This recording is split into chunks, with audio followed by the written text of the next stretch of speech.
Praise the lord. ఈరోజు జీవపు మాట పరిశుద్ధ గ్రంథం నుండి యాకోబు రాసిన పత్రిక 1వ అధ్యాయము 15వ వచనం. జేమ్స్ 1:15. దురాశ గర్భము ధరించి పాపమును కనగా పాపము పరిపక్వమై మరణమును కనును. Then after desire has conceived, it gives birth to sin. When sin is fully grown, it gives birth to death. దురాశ మరణానికి ఎలాగ నెట్టేస్తుందో మానవుని ఈ యొక్క వాక్యం ద్వారా మనకు అర్థమవుతుంది. దురాశ దుఃఖమునకు చేటని మనకు తెలుసు. పరిశుద్ధ గ్రంథంలో 10వ ఆజ్ఞ దురాశ గురించే ఉంది. నీ పొరుగువానిది ఏది కూడా నువ్వు ఆశించకూడదు. పొరుగువాని సొమ్ము, పొరుగువాని దాసి, లేక పొరుగువాని ఎద్దు, పొరుగువాని గృహం ఏది కూడా నువ్వు ఆశించకూడదని వాక్యంలో ఆజ్ఞలు 10 ఆజ్ఞల్లో 10వ ఆజ్ఞ అలాగుంది.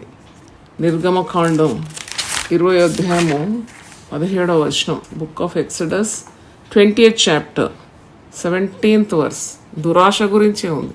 నీ పొరుగువాని ఇల్లు ఆశింపకూడదు. నీ పొరుగువాని భార్యనైనను, అతని దాసునైనను, అతని దాసినైనను, అతని ఎద్దునైనను, అతని గాడిదనైనను, నీ పొరుగువానిదగు ఏదైనాను ఆశింపకూడదు. You should not covet your neighbour's house, nor neighbour's wife, nor his man servant or night servant or his ox or his ass or anything that is thy neighbour's. అంటే ఇలాంటి చెడు వ్యామోహాలు లేక చెడు ఆశలు ఉన్నప్పుడు అది నీకు కీడుకు నిన్ను పాపానికి నెట్టివేస్తుంది. అందుకే దురాశ గర్భం ధరించి పాపమును కంటుంది. పాపము పరిపక్వమైనప్పుడు అది మరణానికి దారి తీస్తుందంట. అంటే wages of sin is death. వాక్యంలో ఉంది కదా, పాపం వల్ల వచ్చు జీతము మరణమే. అంటే దురాశ మానవులను పాపం చేయడానికి ప్రోత్సహించి, మరి అలాగే ఆ దురాశ ద్వారానే పాపం ద్వారా మరణం. చూడండి, ధనాశ అది కూడా ఒక దురాశ. ధనాశ సమస్త కీడులకు మూలం అంట. అలాగే కామ వాంఛలు. చూడండి, పొరుగువాని భార్యను ఆశించకూడదు, పొరుగువారి భర్తను ఆశించకూడదు, దాసదాసీలను ఆశించకూడదు, గృహం ఆశించకూడదు. అంటే ఎంత చక్కని కట్టడ అది 10 ఆజ్ఞల్లో. ఆశించడం ద్వారా నువ్వు తెలియకుండానే అది అక్రమమైన మార్గంలో నిన్ను నడిపించి సకల కీడుకు కారణమైపోతుంది. అందుకే 1 యోహాను 2:16 మనం చూస్తాం కదా, మనం శరీరాశలు, శరీర ఇచ్ఛలు, లోకాశలు, నేత్రాశ, జీవపు డంబము వీటన్నిటికీ దూరంగా ఉండాలి విశ్వాసి. దేవుని చిత్తం నెరవేర్చాలని వాక్యంలో మనం చూస్తున్నాం. కనుక దురాశల వల్ల అనేకులు శోధనల ఊబిలో పడిపోతారు. ఆ ఊబి నుండి పైకి రాలేని పరిస్థితి. వారు పాపం చేసి దేవుడు అనుగ్రహించే ఆశీర్వాదాలు, మహిమను కోల్పోతారు. ఒక యవనస్తురాలు నన్ను కలవడానికి వచ్చింది చాలా దూరం నుండి. దాదాపు 30 సంవత్సరాల వయసు ఉంటుంది. 2 మగపిల్లలు, భర్త ఉన్నారు. చెప్పింది, అమ్మా నా తల్లి పడకబట్టుంది, మంచము నుండి లేవలేని పరిస్థితి. నేను మీ తండ్రి ఏం చేస్తాడంటే, తండ్రి మేము చిన్నగా ఉన్నప్పుడు, నేను నా తమ్ముడు చిన్నగా ఉన్నప్పుడు మమ్మల్ని వదిలేసి వెళ్ళిపోయినాడు. అప్పటి నుండి మా తల్లి మమ్మల్ని పెంచింది. నేను అనుకున్నాను ఈ స్త్రీ పడకబట్టింది. ఎంత వయసు మీ అమ్మకంటే? 58 సంవత్సరాలు. ఏంటి పడక నుండి అసలే లేవదా అంటే, పడకబట్టిపోయిందమ్మా, కాళ్ళు చేతులు పక్షవాతంతో, మరి నడుము లేవలేని పరిస్థితి. అంటే నాకు చాలా బాధ అయింది. 58 ఏళ్ళకి ఆ స్త్రీ పడకబట్టింది ఏంటి? ఓహో, నేను అనుకున్నాను ఒకవేళ చాలా కష్టపడి పిల్లల్ని పెంచి భర్త సహాయం లేకుండా ఆమె నడ్డి విరిగి పడి ఉండొచ్చు పడక మీద అని నేను అనుకున్నాను. కాదు, నేను అడిగినాను, చాలా హార్డ్ వర్కరా మీ అమ్మ అంటే, కాదమ్మా, ఆమె మా చిన్నతనం నుండి మేము చూసినామా పాపపు మార్గంలో ఉండిందమ్మా. నా గుండె గుబేలు అన్నది. ఏంటంటే పాపం చేసిందమ్మా. ఆమె పరపురుషులతో సాంగత్యం కలిగి జీవించేది, డబ్బుల కొరకు పరపురుషులను వెంటాడేది. మా ఇంటికి నాకు చిన్నతనం నుండి నాకు జ్ఞాపకం ఉందమ్మా. 3 సంవత్సరాలు 4 సంవత్సరాల వయసు నుండి మా ఇంట్లో ప్రతిరోజు పురుషులు వచ్చిపోయేదమ్మా. నాకు చాలా అంటే ఎంతో మరి ఒకలాంటి దుఃఖం కలిగింది. చిన్న 30 ఏండ్ల బాబు మరి చెప్తుంది, 2 పిల్లలు తల్లి అయిపోయింది. ఇప్పుడు తల్లి గురించి చెప్తుంది ఈ సాక్ష్యం. చెడిపోయిన స్త్రీ ఇప్పుడు పడక మీద పడ్డది చూడండి. ఆమె ఇచ్చలను, శరీర ఇచ్చలను చంపుకోకుండా ఆమె పాపంతో చెలగాటమాడి నడ్డి విరిగి నడుము పనిచేయని పరిస్థితిలో నిస్సహాయకురాలై పడక మీద ఉంది. నేను ఎవరైనా చూస్తారా అంటే ఇప్పుడు ఎవ్వరు దరిదాపుకు రారమ్మా. ఆమెను మరి ఎవ్వరు కూడా పరిచయం చేయడానికి కూడా రారు. ఆమె అలా పడి ఉంది. మా తమ్ముడు అప్పుడప్పుడు పోయి కొద్దిగా క్లీనింగ్ అంతా చేస్తాడు. చూడండి ఎంత దురవస్థ ఇది. అంటే చాలాసార్లు పాపం చేసి పాపంతో మనం చెలగాటమాడి ఏం కాదులే అనుకుంటాం. కానీ ప్రతి పాపానికి ఒక పర్యవసానం ఉంది, జాగ్రత్త. అందుకే ఈ మాట ఈరోజు దేవుడు ఇచ్చినాడు నాకు. ఆశలు, పిచ్చి పిచ్చి ఆశలు ఉంటే చంపేసేయాలి దాన్ని. వ్యభిచారపు తలంపులు ఉంటే చంపాలి దేవుని వాక్యం అనే ఖడ్గంతో. చంపివేయడని వాక్యంలో ఉంది.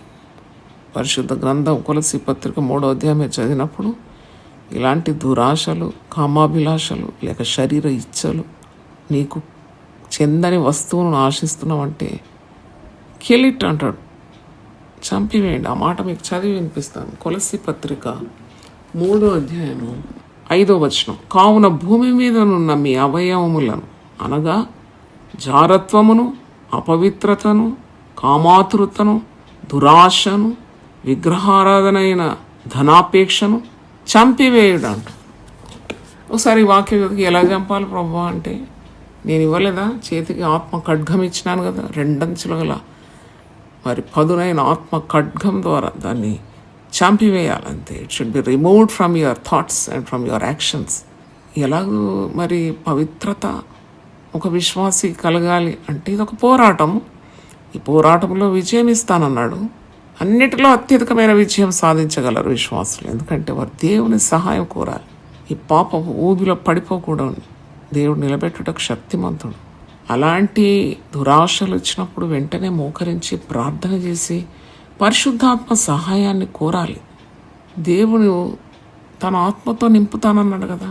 పరిశుద్ధాత్మ మీ మీదకి వచ్చినప్పుడు మీరు శక్తి పొందుతారని వాక్యంలో ఉంది. ఆ శక్తి ఎందుకు? నేను ఎప్పుడు చెప్తాను, ఆ శక్తి గంతులేసి ఎగిరేసి కేకలు వేయడానికి కాదు. ఆ శక్తి పాపాన్ని జయించడానికి ఉన్న పరిశుద్ధాత్మ బలం. To say no to sin, to say no to covetousness, to defeat the devil.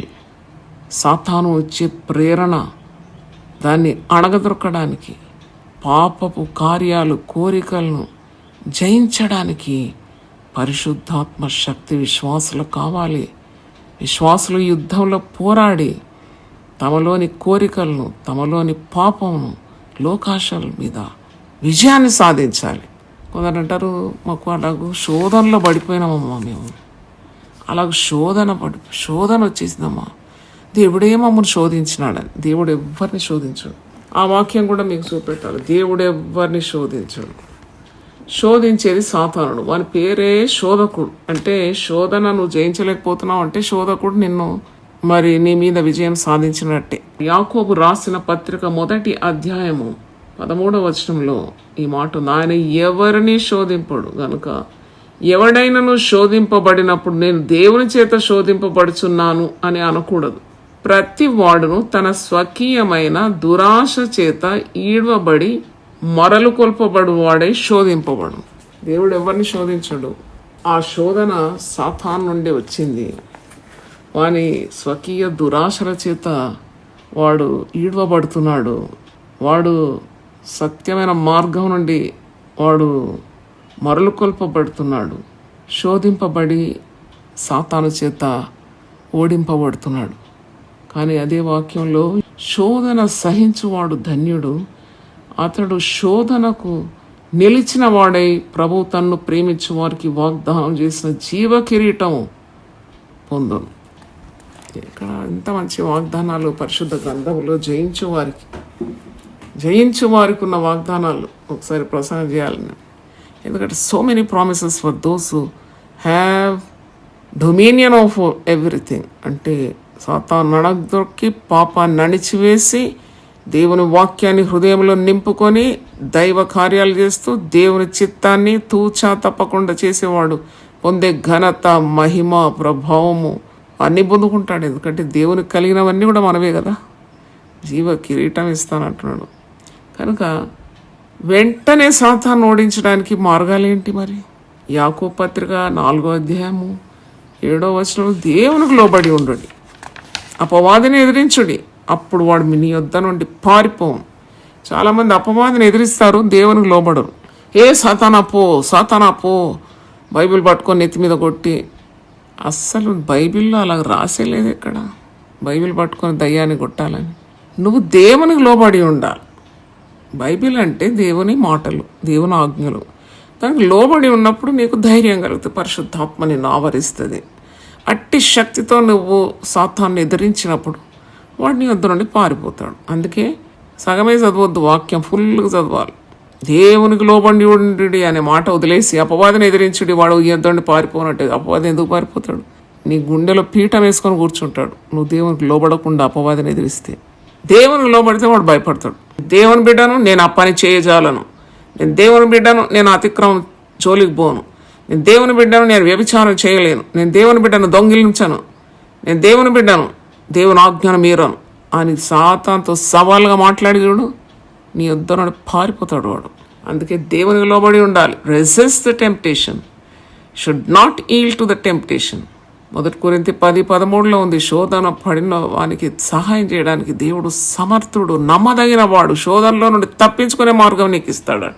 దేవునికి స్తోత్రం.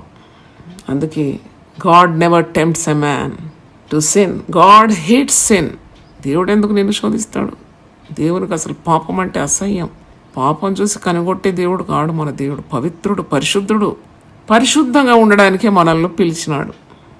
మంచి మాట తెస్సలోనికలకు రాస్తున్నాడు పౌలు భక్తుడు.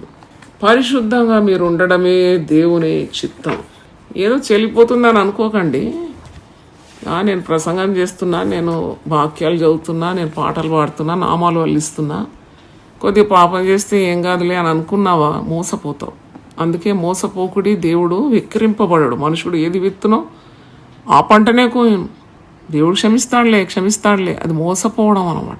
వాక్యం ఏమంటుంది? 1 తెస్సలోని 4వ అధ్యాయము 3 నుండి 5 వచనాలు చదువుతున్నాను. మీరు పరిశుద్ధులగుటయే, అనగా మీరు జారత్వమునకు దూరంగా ఉండటయే దేవుని చిత్తం. మీలో ప్రతివాడును దేవుని ఎరుగని అన్య జనుల వలె కామాభిలాషులందు కాక పరిశుద్ధత యందును ఘనత యందును తన ఘటమును ఎలాగూ కాపాడుకొనవలను, అది ఎరిగేండుటయే దేవుని చిత్తం. ఈరోజు మనం ఈ వాక్యం ధ్యానించడం దేవుని చిత్తం. అది ఎందుకంటే కళలో చూసినాను ఈ మాట. నేను ఏం మాట్లాడాలి ప్రభువా రోజు జీవపు మాట అన్నప్పుడు మోకరించి ప్రార్థన చేస్తా. దేవా, నువ్వు నాకు ఇచ్చిన మాట నేను ప్రజలకు చెప్తాను. నా సొంత తెలివి జ్ఞానం కొట్టిపారవే, నువ్వు నా జ్ఞానం పైనుండి వచ్చే జ్ఞానంతో నింపు ప్రభువా. నేను ఈరోజు మరి ఏం మాట్లాడాలో నోటి దేశుడు నాకు స్వప్నంలో మాట్లాడుతున్నాడు దేవుడు. ఈ మాట, దురాశ గర్భం ధరించి పాపమును కనును, పాపము పరిపక్వమై మరణమును కనును. పాపం చేసేవానికి వచ్చే కీడు ఎంతంత కాదు. మొట్టమొదటి దేవుని నుండి వేరైపోతారు. Because God hates sin. దేవుని పాపం అంటే పడదు కాబట్టి మొట్టమొదటి పాపం చేసేవాడు దేవునికి దూరం అవుతాడు. అంత పెద్ద నష్టం అండి. దేవునికి దూరం అయితే ఎలా బ్రతుకుతావు నువ్వు? తర్వాత దేవుడు ఇచ్చే శిక్ష అనుభవించాలి, అవమానం అనుభవించాలి.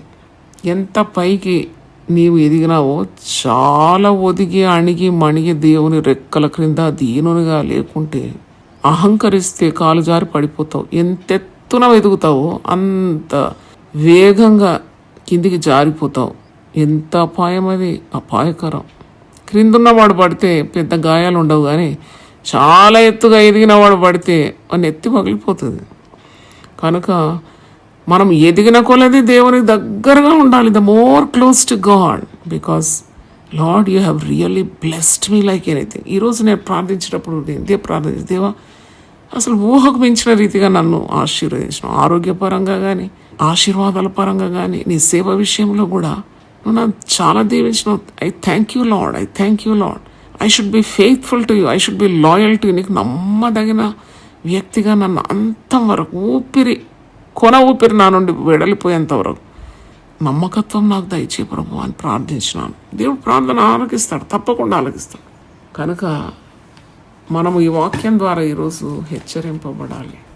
దురాశ గర్భం ధరించి పాపమును కంటుంది, పాపం పరిపక్వమై మరణమును కంటుంది.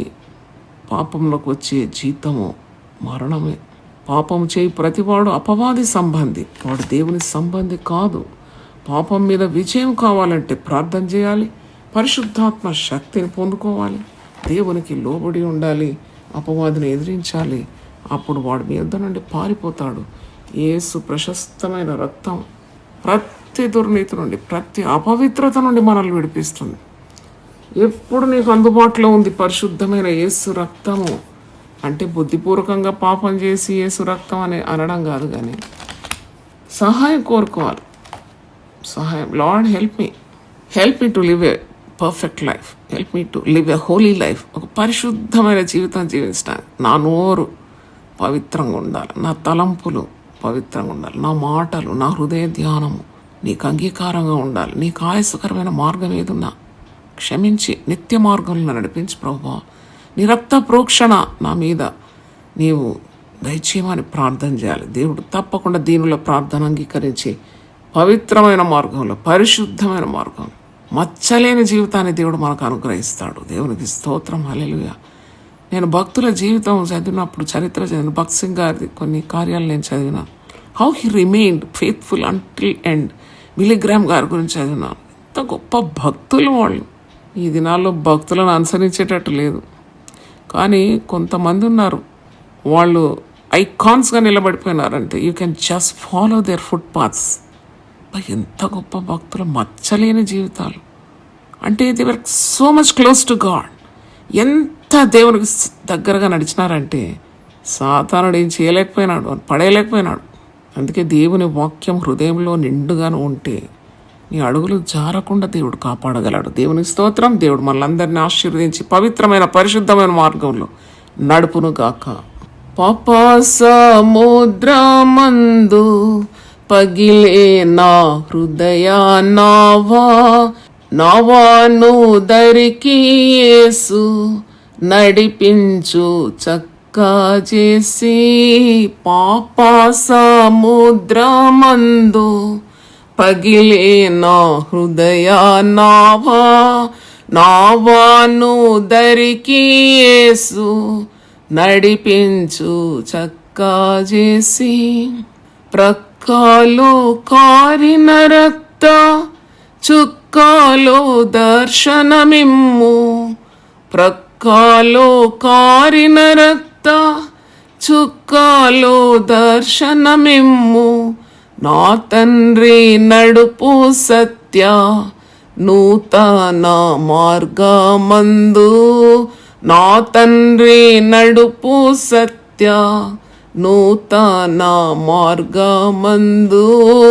పాప సముద్రమందు పగిలే నా హృదయ నావాను దరికి యేసు నడిపించు చక్కా చేసి.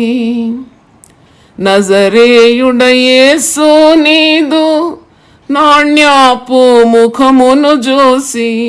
నజరేయుడ యేసు నీదు నాణ్యాపు ముఖమును చూపి. స్వస్థపరచు రోగుల సర్వజనుల బ్రతికించు. స్వస్థపరచు రోగుల సర్వజనుల బ్రతికించు. పాప సముద్రమందు పగిలే నా హృదయ నావాను దరికి యేసు నడిపించు చక్కా చేసి. సియోను పర్వత మహిమ చూపించుము ఎల్లారికి.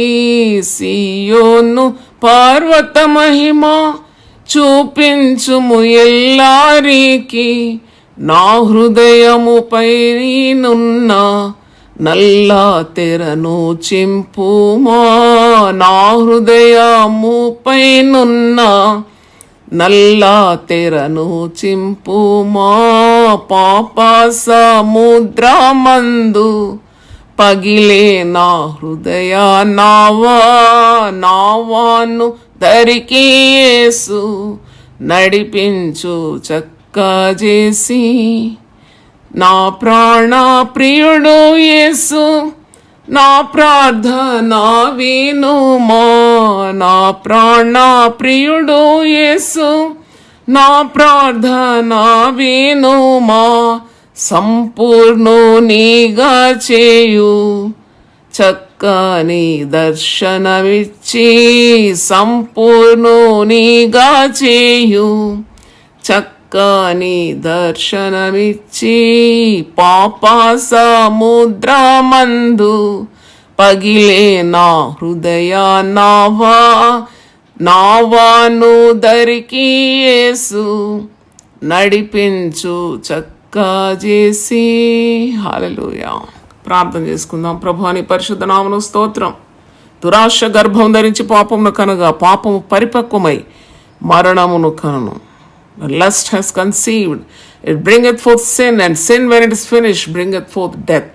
చాలా శక్తివంతమైన మాట ద్వారా మమ్మల్ని అందరినీ కూడా తాకినావు నాయన. నీకు స్తోత్రం చెల్లిస్తున్నాను. మాలో ఉన్న దురాశలు, నీకు ఇష్టమైన కోరికలు, నీకు సమ్మతి లేని హృదయ అభిలాషలు ఇవన్నీ కూడా కొట్టిపారవేయమని ప్రార్థిస్తున్నాను నాయన.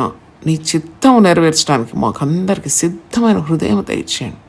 నీ చిత్తము నెరవేర్చువాడే నిరంతరం నిలుస్తాడు. లోకము దాని ఆశలు గతించిపోతుంది. దురాశ, ధనాశ, నేత్రాశ, జీవపు డంబము, హృదయేచ్ఛలు, శరీర ఆశలు, లోకాశలు ఇవన్నీ గతించిపోతుంది. కానీ దేవుని చిత్తము నెరవేర్చువాడు నిరంతరం నిలుస్తాడు. పాపము చేస్తే మాకు ఒరిగేది ఏమీ లేదు నాయన. మాకు మరణమే సంభవిస్తుంది.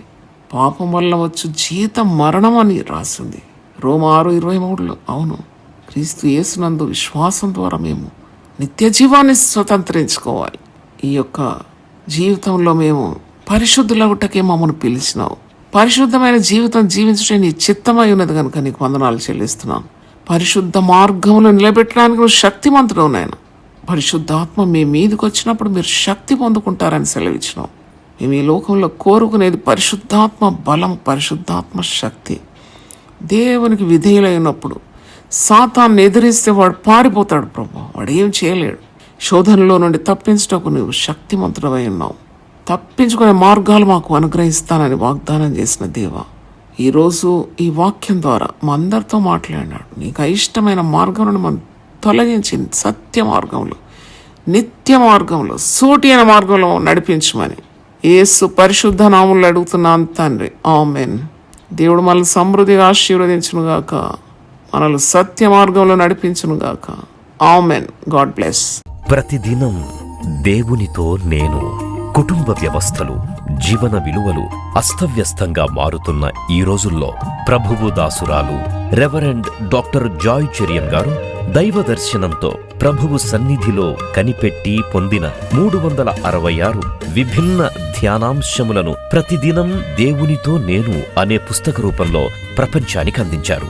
ఇది అనేకుల జీవితాలను ప్రభావితం చేసే ఒక విలక్షణమైన గ్రంథము. పరిశుద్ధాత్మ దేవుడు ఈ పుస్తకమును పఠించే ప్రతి ఒక్కరిని స్పృశించి శక్తితో నింపునుగాక. ఈ పుస్తకాలిప్పుడు అందరికీ అందుబాటులో ఉన్నాయి. ఈ నూతన సంవత్సరంలో దీనిని మీరు ధ్యానించండి, మీ బంధుమిత్రులకు ఆత్మీయ బహుమతిగా అందించండి. పుస్తక ప్రతుల కొరకు సంప్రదించవలసిన ఫోన్ నంబర్లు 9550504718, 9030.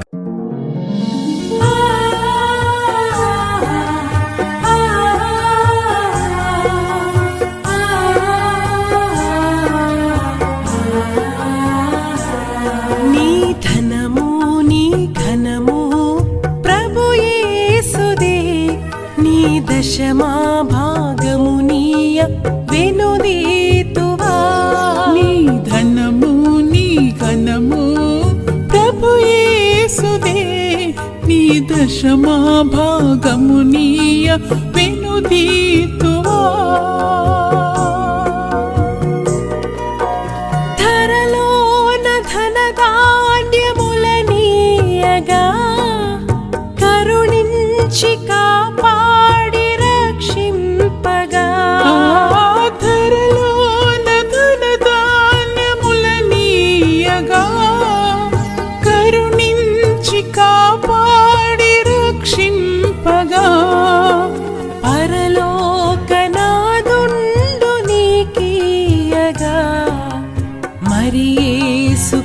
కొరకీయవెనుదీతువా పరలోకనాథుండు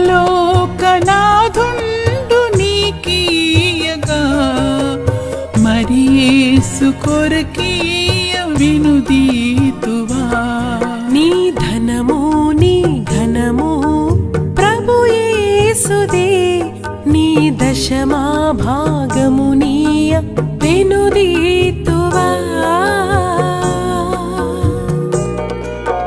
పాడి పంటలు ప్రభువు నీకీయగా కూడు గుట్టలు నీకు దయచేయగా పాడి పంటలు ప్రభు నీకీయగా కూడు గుట్టలు నీకు దయచేయగా వీడంగ ప్రభు యేసు నామంబును గడువేల ప్రభుకీయను క్రైస్తవా వేడంగ ప్రభు యేసు నామంబును గడువేల ప్రభుకీయను క్రైస్తవా నీ ధనము నీ ఘనము ప్రభు యేసుదే నీ